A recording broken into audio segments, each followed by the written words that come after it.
बीड आणि परभणीच्या घटना गेले 27-28 दिवस झाले।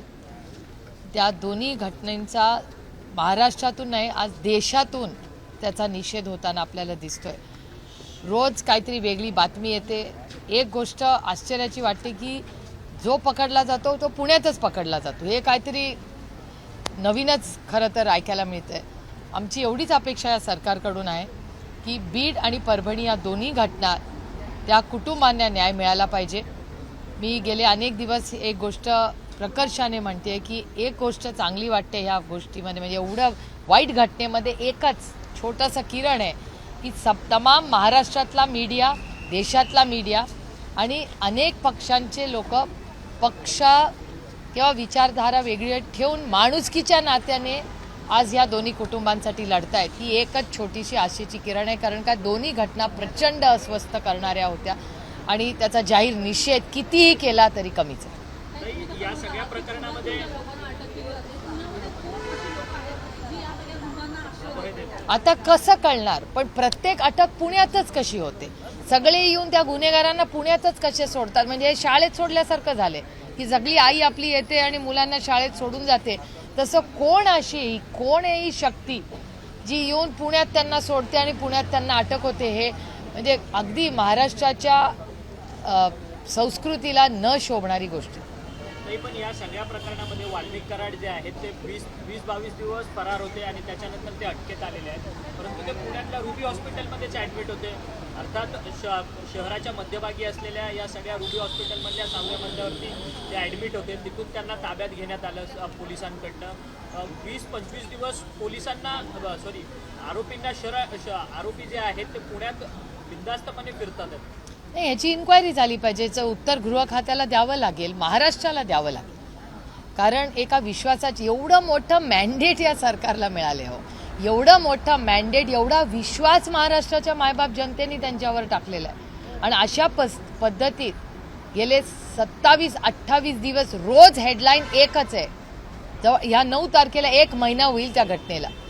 हे दुर्दैव आहे की महाराष्ट्राच्या सरकार हे अतिशय असंवेदनशीलपणे आणि त्यांचे स्वतःचे आमदार रोज बोलतात। सगळ्यांनी ठरवलंय की पक्ष ह्याच्यात राजकारण आणायचं नाही। माणुसकी राहिली आहे का नाही या महाराष्ट्रामध्ये?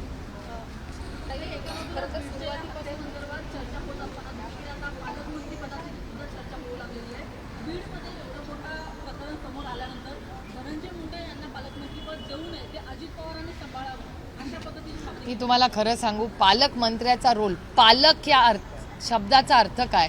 मी इतके वर्ष सरकार जवळून लांबून सगळं पाहिलेलं आहे, पण पालकमंत्र्याचा एवढा चर्चा मी पहिल्यांदाच ऐकते।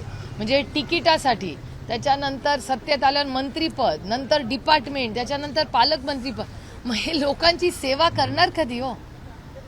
असं तुमच्या चॅनलवरनं येतं की सगळ्या मंत्र्यांनी चार्ज पण गेला नाही असं तुमचे चॅनल्स म्हणतात, वर्तमानपत्र म्हणतं। आणि केवढी ती चर्चा त्या पालकमंत्रीपदाची। काम कधी करणार? या सरकारमध्ये एकच माणूस काम करताना दिसतो, त्याचं नाव देवेंद्र फडणवीस, बाकीचे आहेत कुठे? आणि एवढं मोठं मॅन्डेट हो त्यांना मिळालंय, 2/3 मेजॉरिटीपेक्षा जास्त आहे। एवढं मोठं मॅन्डेट सरकारला मिळालेलं असताना मग हे सरकार ऍक्शन मोडमध्ये का दिसत नाहीये? फक्त मुख्यमंत्री वन मॅन शो। या सगळ्या प्रकरणासंदर्भात, परंतु आता जे सुरेश धस असतील, बजरंग बाप्पा असतील, हे सगळेजण आता संतोष देशमुख हत्या प्रकरणात आक्रमकपणे बोलतात आहेत। ते म्हणतात आहेत की बीडचं पालकमंत्री पद जे आहे ते धनंजय मुंडेंनी वाल्मिक कराडला भाड्याने दिलेलं होतं। याचं मला माहिती नाही। ही केस मला एवढंच माहिती आहे की ज्या दिवशी घटना झाली तो दिवस आणि आजचा दिवस बजरंग बाप्पा सोनवणे सातत्याने, मग पार्लमेंट असेल, मीडियामध्ये असेल, या कुटुंबासाठी न्याय मागतायत।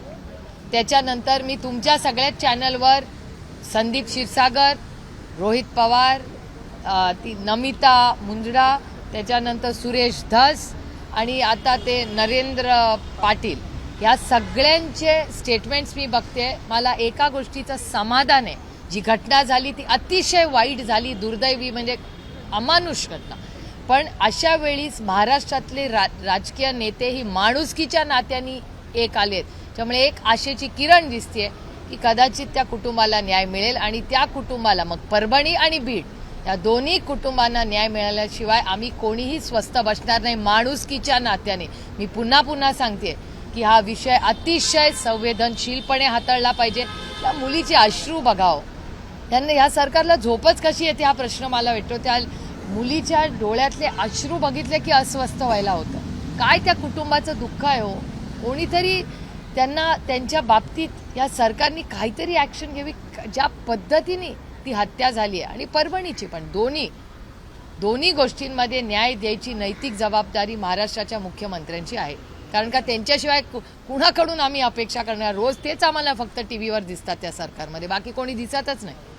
सुरुवातीपासून अगदी राष्ट्रवादी अजित पवार गटातल्या काही नेत्यांचं पदाधिकाऱ्यांचं नाव आहे, मात्र अजूनही अजित पवार यावरती ठोसपणे बोललेले नाहीत. खरं तर धनंजय मुंडे यांच्या राजीनाम्याची सुद्धा मागणी होते. पक्षप्रमुख म्हणून त्यांनी अजूनही प्रतिक्रिया दिली नाही. कसं पाहता थोडं संवेदनशील हे पूर्ण प्रकरण आहे की राज्यातूनच नाही तर देशाने याची दखल घेतली आहे? मला माहिती नाही. मला वाटतं हा प्रश्न मुख्यमंत्र्यांना पण विचारला होता आणि मुख्यमंत्रीही असं म्हणले होते की अजित पवार गेले 15 दिवस नाही आहेत, ते बाहेर गेलेले आहेत. त्याच्यामुळे मला माहिती नाही त्यांच्या सरकारचा काय स्टँड आहे. पण ह्याच्यावर मुख्यमंत्र्यांचा स्टँड काय मला माहिती आहे. काल शिंदे आपले उपमुख्यमंत्री शिंदे साहेबांचंही स्टेटमेंट काल आलेलं आहे. पण मला ह्या विषयावर मला बोलता येणार नाही, कारण का गेले 15 दिवस मुख्यमंत्रीच म्हणले की अजित पवार नाही आहेत. त्याच्यामुळे ह्याच्यावर मी कसं बोलणार. सामाजिक कार्यकर्ता अंजली दमानिया यांनी मागच्या अनेक दिवस सातत्याने बीडचा विषय लावून धरलेला आहे. आज त्यांनी असा आरोप केला आहे की मुंडे भाऊ आणि बहिणी दोघांचे कार्यकर्ते माझा छळ करतात, मला त्रास देतात. नाही, त्यांचा मी काय पाहिलं नाही, पण मी सकाळी एक बातमी पाहिली की त्या 12 वाजता प्रेस घेणार होत्या. मला असं वाटतं ह्या सगळ्या प्रश्नांची उत्तरं होम मिनिस्ट्रीला द्यावी लागतील. कारण का अंजली दमानिया एक महिला आहेत, अनेक वेळा अनेक प्रश्नांसाठी त्या लढलेल्या आहेत आणि त्यांना जर असे काही मेसेजेस वगैरे येत असतील तर तातडीने अंजली दमानियांना सिक्युरिटी दिली पाहिजे.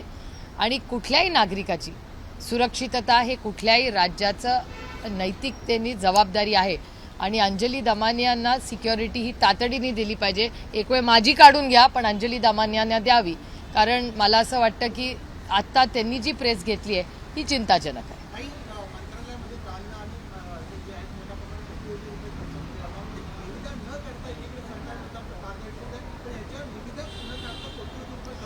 मी वर्तमानपत्रात वाचले काय नाही. मी वर्तमानपत्रात परवा असं वाचलं की छत्रपतींच्या शाहू फुले आंबेडकरांच्या महाराष्ट्रात, दाभोळकरांच्या महाराष्ट्रात जिथे अंधश्रद्धेचं बिल आपण पास केलं तिथे वास्तू चांगली नाही म्हणून असं वर्तमानपत्र म्हणतायत. म्हणून अनेक लोक ऑफिस तोडफोड करतायत.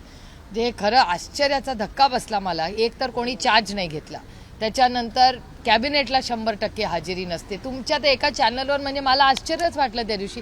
ते म्हणले की असं सरकार म्हणते की सगळ्यांनी कॅबिनेटला आलंच पाहिजे. कॅबिनेटला यायलाच पाहिजे हे म्हणावं लागतंय सरकारला, एवढी मोठी मेजॉरिटी असताना. जे कुठलंही सरकार असलं तर कॅबिनेटला जायचंच असतं. ती तुमची नैतिक जबाबदारी आहे. ती हेडलाईन होती चॅनल्सवर की सगळ्यांना सांगितलं की कॅबिनेटवर यायलाच पाहिजे. हे हास्यास्पद आहे. म्हणजे जसं काय कामावर आपण कामावर रोज कसे जातो, आम्ही पार्लमेंटला रोज निवडून आलो जातोच ना रोज. ती काही नैतिक जबाबदारी आहेच आमची. ती ते काय उपकार नाही कोणी करत आहे. आम्ही निवडून गेलोय, आम्ही गेलंच पाहिजे. कौतुक काय त्याच्यात, रोज पार्लमेंटला जातो याच्यात काय कौतुक, केलंच पाहिजे. हे ग्लोरिफिकेशन जे सुरू झालंय ना आजकाल हे अतिशय दुर्दैव. आणि पब्लिक लाईफ ही सेवा आहे, ही सेवा, ही संधी आहे तुम्हाला या राज्यात चांगले बदल करण्याची. पॉलिसी मेकिंगसाठी तुम्ही निर्णय घ्या. तुम्ही निवडून आलेले आहात आणि पदावर बसल्या, त्याच्यामुळे हे एक प्रचंड अस्वस्थ करणार आहे. आणि मला आश्चर्य वाटतं की लोकांनी एवढी मतं त्यांना दिली, तो एवढे आमदार निवडून आलेत आणि काम एकच माणूस करतोय. म्हणजे फक्त सीएम दिसतात काम करताना. एबीपी माझा, उघडा डोळे बघा नीट.